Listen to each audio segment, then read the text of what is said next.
आप देख रहे हैं भारत एक्सप्रेस का डिजिटल प्लेटफॉर्म और यहाँ हमारी कोशिश होती है कि सिर्फ खबरें आप तक ना पहुँचाएं बल्कि साथ ही साथ खबरों को ज़रा गहराई से समझें, मायने क्या हैं, क्या कुछ चल रहा है। मैं हूं प्रवीण तिवारी और आज एक बहुत ही अहम खबर के बारे में हम बात करने जा रहे हैं। दिल्ली चुनाव में वोट शेयर में मामूली ही सही इजाफे से उत्साहित कांग्रेस पार्टी ने अब उत्तर प्रदेश में दलितों को अपनी पार्टी के साथ में जोड़ने पर पूरा फोकस कर दिया है।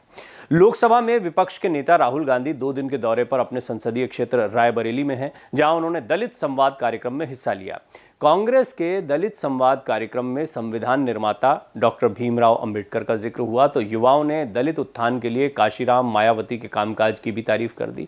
इस पर राहुल गांधी ने लोकसभा चुनाव में मायावती के स्टैंड पर सवाल उठाए। राहुल के बयान पर मायावती ने कांग्रेस को कटघरे में खड़ा करते हुए उन्हें अपने गिरेबान में झांकने की नसीहत दे दी। बसपा प्रमुख Mayawati social media platform x पर 2 दिन से राहुल गांधी और कांग्रेस के खिलाफ मोर्चा खोले हुए हैं। अब सवाल है कि बसपा की सियासी गुगली से राहुल गांधी इतना परेशान क्यों हैं और मायावती को लेकर उनकी टीस क्या है। इसकी चर्चा से पहले ये जान लेना भी जरूरी है कि राहुल गांधी ने मायावती को लेकर क्या कहा और बसपा प्रमुख ने इस पर क्या प्रतिक्रिया दी है। दरअसल राहुल गांधी गुरुवार को रायबरेली के मूल भारतीय छात्रावास में दलित छात्रों के साथ संवाद करने पहुंचे थे। इसी दौरान मायावती का जिक्र आया तो राहुल गांधी ने कहा कि बहन जी आजकल चुनाव ठीक से क्यों नहीं लड़ती। हम चाहते थे कि मायावती जी हमारे साथ लड़ें, लेकिन किसी न किसी कारण से वो हमारे साथ नहीं आई। हमें तो बहुत दुख हुआ। उन्होंने ये भी कहा कि कांग्रेस, सपा और बसपा साथ आ जाते तो परिणाम कुछ और होता, बीजेपी नहीं जीत पाती। राहुल गांधी ने बसपा के इंडिया ब्लॉक में शामिल नहीं होने की टीस जाहिर की तो मायावती ने एक्स पर एक के बाद एक कई पोस्ट कर कांग्रेस की मंशा पर सवाल उठा दिए। मायावती ने कहा कि कांग्रेस पार्टी जिन राज्यों में मजबूत है या जहां उसकी सरकारें हैं वहां बसपा और उसके अनुयायियों के साथ उसका द्वेषपूर्ण जातिवादी रवैया है। यूपी जैसे राज्य में जहां कांग्रेस कमजोर है वहां बसपा से गठबंधन की बरगलाने वाली बातें करना उसका दोहरा चरित्र नहीं तो और क्या है। उन्होंने ये भी कहा कि बसपा ने जब जब कांग्रेस जैसी जातिवादी पार्टियों से गठबंधन किया है, हमारा वोट तो उनके ट्रांसफर हुआ है लेकिन उनके वोट हमें नहीं मिले। मायावती ने दिल्ली चुनाव और इसके नतीजे का जिक्र करते हुए भी कांग्रेस पर हमला बोला है। उन्होंने एक्स पर पोस्ट कर कहा कि कांग्रेस ने इस बार दिल्ली चुनाव बीजेपी की बी टीम बनकर लड़ा। यह चर्चा आम है, इसकी वजह से बीजेपी सत्ता में आ गई, वरना कांग्रेस का इतना बुरा हाल नहीं होता कि ज्यादातर उम्मीदवार जमानत भी न बचा पाए। मायावती ने कहा कि इस पार्टी के सर्वेसर्वा राहुल गांधी को किसी भी मामले में दूसरों पर, खासकर बसपा प्रमुख पर उंगली उठाने से पहले अपने गिरेबान में झांकना चाहिए। यही बेहतर होगा और यही हमारी सलाह है। राहुल गांधी और कांग्रेस पार्टी बसपा की सियासी गुगली से परेशान क्यों है, इसे समझने के लिए थोड़ा पीछे चलना होगा। लोकसभा चुनाव से पहले जब कांग्रेस अभी रणनीति पर मंथन कर रही थी, छत्तीसगढ़ की राजधानी रायपुर में अधिवेशन हुआ था। पार्टी ने इस अधिवेशन में बीजेपी को हराने के लिए विपक्षी एकजुटता पर बल देते हुए कहा था कि किसी तीसरी ताकत का उभार बीजेपी के लिए फायदेमंद हो सकता है। विपक्षी एकजुटता की मुहिम चल रही थी और इंडिया ब्लॉक आकार ले रहा था। तब कांग्रेस पार्टी ने अपने स्तर पर बसपा को भी इंडिया ब्लॉक में लाने की पुरजोर कोशिश की। कांग्रेस पार्टी के नेता बसपा और मायावती को लेकर तल्ख बयान देने से परहेज करते रहे। अंतिम समय तक बसपा के गठबंधन में आने की उम्मीद जताते रहे। कांग्रेस को यह भरोसा था कि बसपा भी साथ आ गई तो सत्ता विरोधी वोट एक मुश्त पोल होगा और यूपी में बीजेपी को इसका बड़ा नुकसान होगा।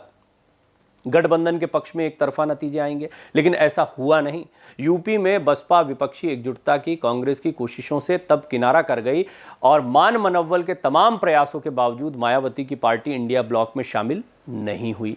राहुल गांधी की परेशानी को 2024 के चुनावी नतीजों से भी समझा जा सकता है। 2024 के चुनावी नतीजों पर नजर डालें तो समाजवादी पार्टी 37 सीटें जीतकर यूपी के सबसे बड़े दल के रूप में उभरी।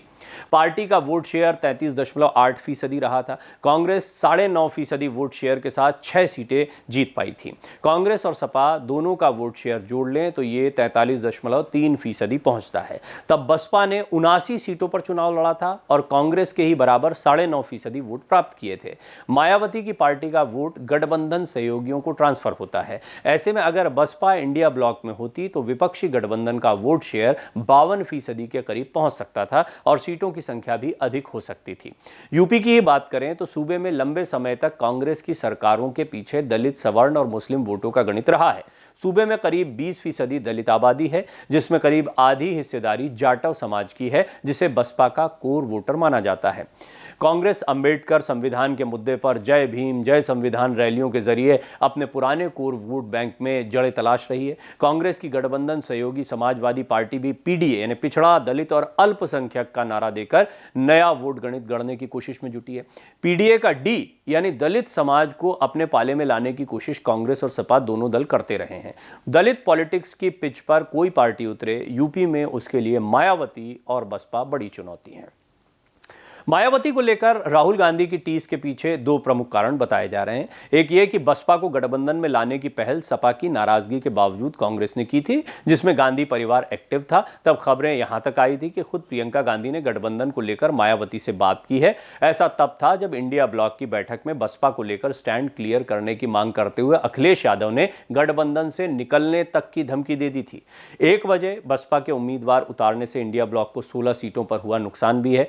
बीजेपी ने 33 सीटें जीती थीं और इनमें से 16 सीटों पर बसपा को इंडिया ब्लॉक के उम्मीदवार की हार के अंतर से अधिक वोट मिले थे। बुलंदशहर, मथुरा से लेकर अमरोहा तक कम अंतर से बीजेपी विपक्षी इंडिया ब्लॉक पर भारी पड़ी, तो इसकी वजह मायावती के उम्मीदवार बताए गए। अमरोहा सीट पर कांग्रेस उम्मीदवार दानिश अली 28,000 वोट से हार गए थे। यहां तीसरे नंबर पर रहे बसपा के मुजाहिद हुसैन को 1,64,000 से ज्यादा वोट मिले थे। बांसगांव में भी कांग्रेस उम्मीदवार को 3,150 वोट से मात मिली थी और बसपा को 64,000 से ज्यादा वोट मिले थे।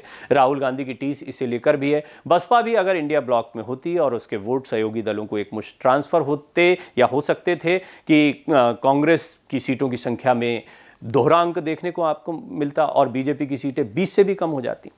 इस वीडियो में फिलहाल इतना ही। देश दुनिया की तमाम खबरों के लिए आप बने रहिए भारत एक्सप्रेस के साथ।